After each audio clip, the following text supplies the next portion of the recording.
I ran an accounting company for 10 years, so I know exactly what CRA is looking for and what would trigger them to audit you. My professional fees from, let's say, $5,000 to $20,000. I don't wait 3 years down the road. I'm ready for it. You need to prove that all the expenses are legit and meant for your business. I got the letter from CRA. The first thing I did was I called them and I said, I want to know exactly what you're looking for. I don't feel anxious if CRA ever calls because I have everything lined up. That variation in that expense category triggered CRA to ask. What I have here is a review from an audit that I received from CRA. It's the results of that audit. 6 months ago, I got audited. Everyone could get audited. And this is exactly the step-by-step process that I did that I want to let everyone know about so that if they ever get audited, they're well prepared for it. I'm not going to come on and say, we should never get audited, this, that. The tax system is the tax system. The government is the government. You as an entrepreneur need to be well prepared for it. I ran an accounting company for 10 years, so I know exactly what CRA is looking for and what would trigger them to audit you or even review your financials.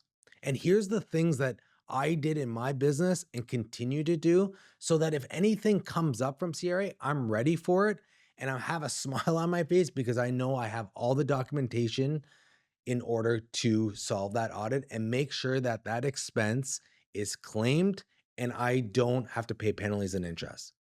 So here's the scenario. 6 months ago, I received a letter from CRA saying that they were going to audit an expense category under my corporate return. That expense category was professional fees. Years prior, my professional fees, any legal fees, accounting fees, extra fees from professionals would go into a certain category. Prior to me selling my business, it was always very minimal. Let's say less than $5,000. So every year it was 1,000, 2,000, 3,000, 4,000, very minimal. Well, when I sold my business, I had to engage with a lawyer and they had to do the sell of the business, which increased my professional fees from, let's say, $5,000 to $20,000. I'm using made up numbers. But that variance from $5,000 to $20,000 is a 4x. That is not a 5% increase or a 10% increase. That's a 200% increase. Well, that variation in that expense category triggered CRA to ask more questions.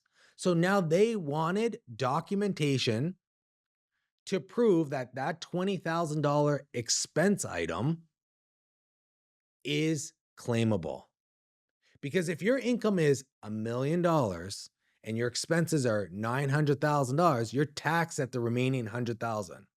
Well, if that $20,000 is not there, you're going to be taxed higher. You need to prove that all the expenses are legit and meant for your business. And what I do every year at the end of the year, I look at all my financials, my total income, and every expense category: meals and entertainment, professional fees, supplies, payroll, all the different expenses. And what I do is I compare to the year before. Any major variation, professional fees was $5,000 one year and now $20,000 the next year. That $20,000, I look through all the different entries that have been paid and I make sure I have the invoice and as well as the receipt from the person that I sent money to. I do it that year. I don't wait 3 years down the road. I do it at the end of the year because if I ever do get audited, I'm ready for it. And that's exactly what happened. My professional fees went high. CRA asked me for those invoices.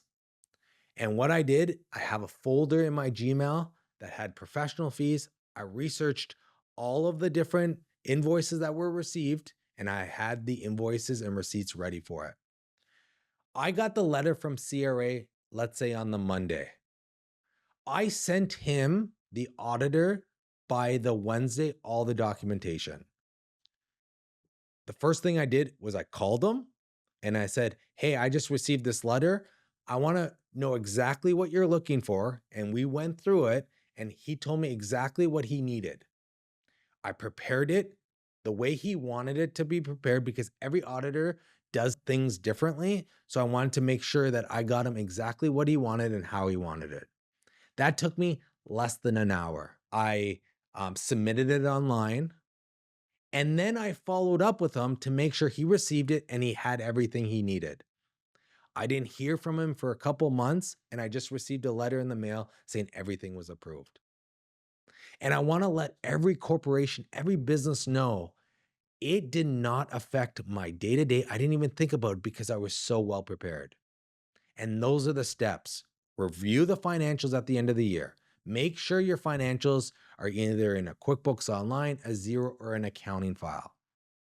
Even my app's not at the ability where it would track all the receipts. So you got to do it manually. Eventually, because I know what CRA is looking for, I know what is needed in my app to make sure that it is well prepared for an audit, but it's not there yet. So get a QuickBooks Online, get a Xero account. Make sure you're doing your bookkeeping on a monthly basis or quarterly basis, or even a yearly basis. Once you're done your bookkeeping on a yearly basis, review those financials with your accountant.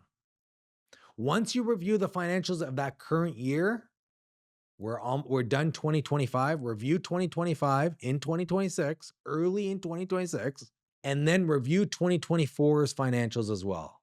Any major variations, make sure you have invoices and receipts attached to all the big items. So if you ever do get audited, you're ready for it and you have all the documentation in place. If you're missing one or two, you can always reach out to the supplier. They'll have tracking on it.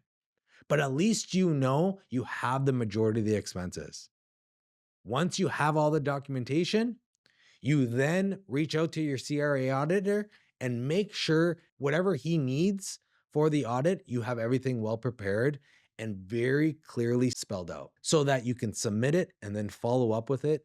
And I guarantee you, you'll prevent a lot of audits just being prepared. It will then get you to not feel anxious. I don't feel anxious if CRA ever calls because I have everything lined up. And more importantly, it gets you to focus on running your business and making money versus dealing with all the administrative stuff. This is the process I use that worked. This just clarifies that they have everything, they claim the expense, and everything is legit. And now I can go out and make money, and so should you as well.